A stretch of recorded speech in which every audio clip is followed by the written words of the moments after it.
Hello everyone, happy Halloween. We just had a huge console mod drop the other day in Baldur's Gate 3's mod manager, and I apologize for not being able to get a video up right away, but it's a huge drop that I think went under the radar for a few people because we got some pretty big things like the Weapon Mastery D&D Player's Handbook 2024 mod. It's a very interesting one, which gives you some weapon masteries for the Paladin, Barbarian, Ranger, Rogue, and Fighter classes where you can activate this. It doesn't take an action or anything. It uses these special weapon mastery charges that you get upon leveling up. So with this one, like if you attack with a War Pick, Mace, Flail, Longsword, or Morningstar, the creature will have disadvantage on its next attack. So you can use a sapping ability. Or this one here, which can reduce target's movement speed.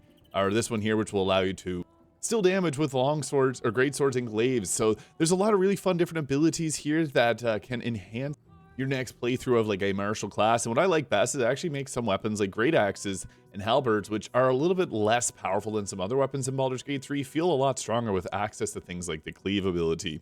If you're like me, you probably enjoy the ability to push targets around with things like Eldritch Blast. Well, this actually allows your great clubs, pikes, heavy crossbows, or warhammers to push creatures as well. So really cool mod. This is by JAOV.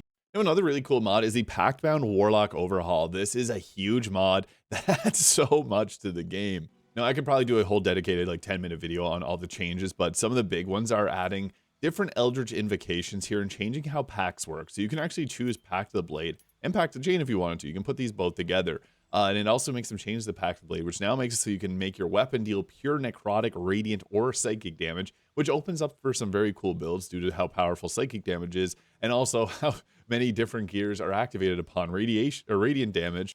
But it also brings some cool invocations like the Eldritch Spear, which increase the range of your Eldritch Blast, Eldritch Smite, a very popular ability. We can get this at level 5, but this one has a prerequisite. You do have to have the Pact of the Blade in order to be able to use the Eldritch Smite.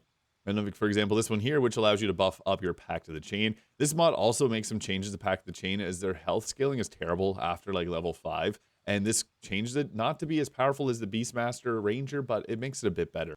And you can see here the full spell list for the Warlock, and they make some pretty big changes as well as adding in higher level spells. So you get like Finger of Death, Dominate Monster, Feeble Mind, Mind Blank, Foresight, and Power Word Kill with your Mystic Arcanum. So it has actually full level 20 support, which is awesome. Then you can see here all the different subclass changes. They did buff up the Archfey Warlock, which does need it, I would say, compared to the other subclasses in the game. That also adds in the Celestial Warlock as well, which is kind of like a light cleric, more so support-based role. It makes changes to the Fiend here as well, the Great Old One. And what's nice is it adds in like the level 14 abilities for some of these subclasses. So yeah, like Create Thrall, you can learn to create Thrall, which is like a summon aberration spell for the Great Old One, which will greatly boost up this class's abilities in combat. The Master of Hexes from the Hexblade, being able to get attacks made with advantage against your targets that are afflicted with your Hexblade's curse is pretty cool too. And they also have all disadvantage on all saving throws made against you too. It's pretty awesome. Overall, there's a lot of great stuff to go on with this mod, and you can see the full change list here. This may be a video or a mod that I do a full video on later on, or maybe just a Warlock mod in general, because there's a lot of changes here. If you're a Warlock fan and you want to feel like a newer version of the Warlock, check this mod out. It is made by Oreo2583. Now, this is interesting, folks. We got a mod that literally came out a couple weeks ago, October 14th, 2025. So this came out pretty quickly. Nathahniel's Horn Collection. Now, I have some other cosmetics later on in the video. I wanted to showcase this here, but having issues with getting it to appear as well. But with this, we have the Bull Point horns. We got the Longhorn horns, the Lord's horns. And yeah, you can see there what they look like. There's some great mods like the Crazy Colors, which allows you to put some really nice appearances on these. But there's 3 more horns there. And yeah, this mod came pretty quickly. And the reason I want to include this so quick is just to show that there are some mods that if they do release on PC, make their way over to console pretty quickly. And next up, we got the Raven Queen Patron for Warlock. Now, I will likely be doing a build guide on this in the coming days, probably tomorrow. Now, this adds in a really fun new subclass, which has access to this spell list here with things like the Feign Death, Speak with the Dead, Spiritual Weapon, Ice Storm, Death Ward, Cone of Cold, Dispel Good and Evil, which is because the spell commune is not in the game.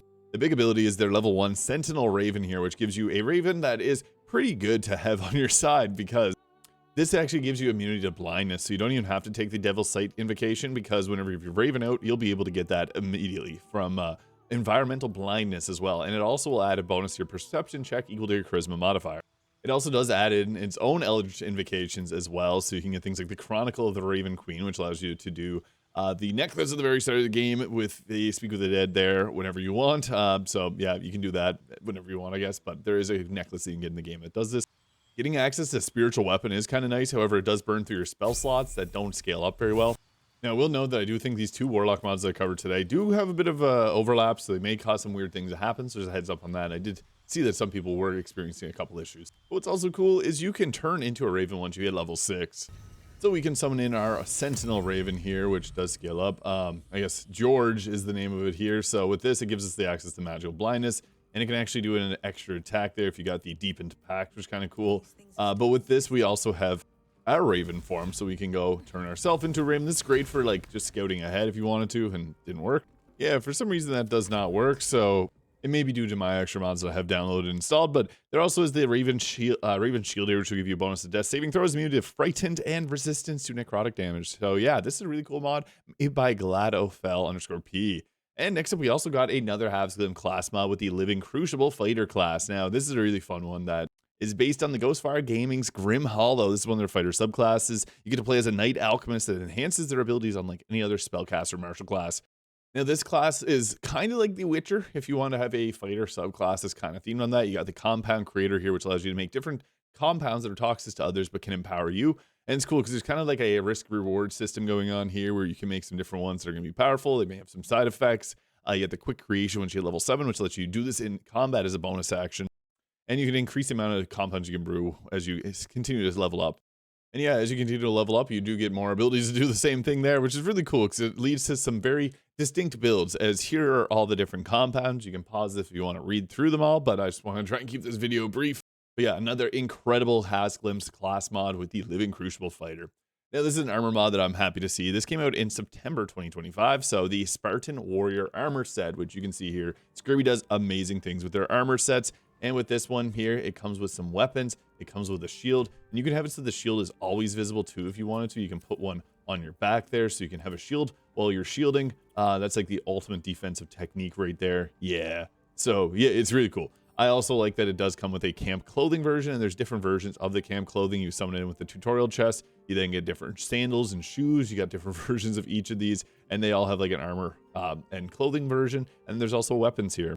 And the cool thing with the weapons is you can put them on your back as well. So if you want to have extra weapons, boom, there we go. We got that. The spear and the short sword, it looks pretty cool. So yeah, always happy to see some more Scurvy mods in the mod manager. And with that, we also got the Evelyn's Empress Colt 1851 Revolver. So again, there's a lot of great gun mods out there by Scurvy, and this is just another really styling looking pistol if you want to add this to your next playthrough. And another thing I want to mention is I always get these comments on any video with weapons that have progressive skills. You can just remove them if you want it to be a more balanced experience. But yeah, this one comes with different rarities and different strengths. So again, you can make it balanced as you want it to be balanced. I'm also surprised to see this. The Artificer feat every other level. This would have been a mod that was released like a year ago whenever the Artificer hit console. I'm surprised to see it, but it's here now. So yeah, this went live last October. I am happy to see this because this is actually something people have been asking for on my videos for like over a year now. So very happy to see this here. And in the same realm, we also did get one for the Mindweaver with the class every 2 levels mod here by ZX10RX. So I'm not sure, maybe these just fell through the cracks. I'm sure that Larian's been testing a lot of mods, and it's very hard to keep up with every single thing that comes through and what's the most popular and what's the most popular side mods. But yeah, now we got the feat every 2 levels. But I'm going to show you guys a big secret here because you can DIY for any class. Now, this is something I might actually do a video on because there's a lot of things that people want to add to their classes, but you can actually do this with a cheater spell mod, which I recommend for everyone because it covers a lot of things that other mods do. Like you can do unlock waypoints, you can do a free respec, you can add any item into the game to your character. But the big thing is there's a summon character modification box there. When you summon that in, you get this box here, which then comes with things that let you change your ability scores or reset them so you can put your stats to whatever you want. And there's also one that lets you add any feats in the game. So yeah, you don't have to use these mods. If you want all the feats, you can go crazy. You can go Minoko Expedition 33 with the feats. You can get all the feat you want right with this mod. So to save yourself, you don't have to download this one, but you can still if you'd like. Now, we also got some really cool restored content mods. I'm so happy to see this by Nick Gima. The Raphael Restored Last Light Fixes. Now, I'm really stoked. Anytime we get a mod that adds in cut content, this adds in previous dialogue that was actually lost during previous patches, because whenever they changed how the like stories work, sometimes certain riders will happen and your character will go into a certain dialogue with a character and then you end up missing out on other dialogues just due to how you encountered it. And this actually fixes it, and it has a really fun fan favorite dialogue. So yeah, with this, make multiple changes to how the kind of stories go between Mole and Raphael, and it's a pretty complicated way of things working, and Nick did an awesome job with it. So yeah, great picture too for this. It's awesome. The Devil You Do body shots with, and you can also do this with their other awesome mod, The Devil You May Know. So yeah, always happy to see more Raphael content, especially if it's dialogue that people want to see. In addition, we also got the Rugan restored, a sweet sight. This came out in July. This one, I guess, also came in July. These were two that I covered in Best Mods of the Week. I'm actually happy to see these on console now with the Rugan restored. This actually restored some Act 3 content that was supposed to be in the game, but it doesn't always happen that way. Now, if you know who, I won't do any spoilers for anyone, but this adds back a character that should have been in Act 3 that ends up, weirdly enough, there's a way that makes things not happen correctly, and he doesn't end up showing up for really anyone unless you download this mod. Now, to get this to work properly, you have to get rid of the gnolls at the cave in Act 1, and you also not take the log check test or flask from him and deliver it to Zarius in peace, and then you don't kill him in the Zend hideout in Act 1. He'll show up in Act 3, and then all the information on getting that to work is right here. So yeah, it has some cool dialogue for rogues as well. I think it's awesome to see. Now, this is a great quality of life. The increased Moonlantern radius mod by Maloko Noir. This makes it so that the Shadow Cursed Lantern does not have that really annoying short radius. This is just a great quality of life. Does not change the visual light. It only just changes the effect radius. So that's great. And also the HagHairInVendors mod. So this is made by Ulifin. Now, again, same thing here. You can just literally just use this mod, put ability score +1. This also has the Hag's hair in one of the other chests if you want to feel more natural to the game. Like you're playing a paladin, you just really don't want to break your oath. You can do it that way. No harm in cheating mods if you want to use them. So this just adds it to the vendors, but you can do that pretty much with those other mods too. Just want to mention that. But yeah, we also got the Everlasting Camp Provisions mod by Swiss Fred. Auto replenish of consumed camp supplies, weightless camp packs, and extended party size support. So with this, your party will never run out of essential camps. You get weightless camp packs that are automatically added, and then each member, whenever you download the mod, depending on how many members are in your party, you do get that amount of camp packs. So yeah, these just get replenished. Again, another mod that there are some alternatives for, but I do really like Swiss Fred's other mods where you can grab items from really far away with like the Loot Master, which released last week.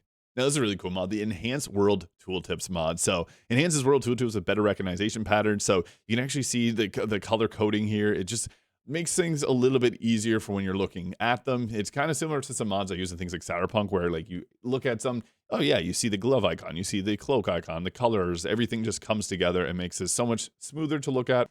This is what it looks like, and this is what the normal one looks like. Pretty nice. It's just a little change, but a very nice one that just quality of life, I guess, more so than anything. And yeah, this mod is made by no_xis. And next up, we got the Sensible Racials Dragonborn by Karma Camilla. Now, this is pretty cool because there's lots of Dragonborn mods that change how they work and make them a little bit better than they are because they aren't that great of a race compared to the others in terms of their passives that they bring to the table. And this gives them things like the Draconic Resilience, which, you know, it's kind of silly that they don't have it, but a sorcerer can have it. And they don't have Dark Vision, which adds both these things because they have cat-like pupils. So cool stuff. This is a awesome mod for the Dragonborn enjoyers. Now, this is cool. We got Toaries Gith presets here by Tori. And this adds 5 Gith Yankee heads. So with Toaries Gith presets, you get these faces here, which actually, I think they're great. Having more choices for Gith is nice because I know there's some people that just enjoy playing different type of race in these games. And sometimes they don't have that many great character customization options. So you have 4 new options here for body type 1, and then there's one for body type 2 as well. But yeah, they're nice. And I also want to mention my favorite one here with the Sculptor's Dreamcast. This also adds in some different Gith faces here, and then the base ones here. So yeah, really happy to see Tori's face mods here. I'm just going to quickly go through them again here. I think they're nice, especially if you want to play through Gith. Gith's actually one of the most powerful in terms of the racial benefits that they get for you playing as one. So pretty cool stuff. Again, Tori's Gith presets. Now, we got ourselves, I think it was Notable Guardians of Volume 1. I couldn't remember. I know we had one of these on console, and I was trying to look between the two of these. I don't remember which one of these we had. My gut's telling me we already had 2, because I think I remember talking about Cheese Wheel in consoles. But now I think we got this one here. This basically makes it so you can make any of the characters you see here your Dream Guardian, which is kind of cool because they come with some unique clothing that you normally won't be able to get on your character. And yeah, you get a lot of different options depending on how you want to roleplay. Again, these types of mods are amazing for roleplay purposes because, yeah, there may be a reason why you want to have Zevlor or Alfira as your Dream Guardian there, but now you can do it. Or, again, Cheese Wheel, Priestess Gut, you got the Figaro, Penny Good, one of my favorites. We also got Orin, the Hag. Yeah, these are kind of awesome. So, yeah, Notable Guardians, 1 or 2 is a mystery. And finally, we got John ZYXX Astral Die. These are actually really nice looking die mods. And there's another one too. We also got the Sacred Fire die set here too. And you can check that we already have on console a couple other ones here, the Fairy Fire and the Infernal Fire. So it's nice to get a couple more here for those that enjoyed the die mods.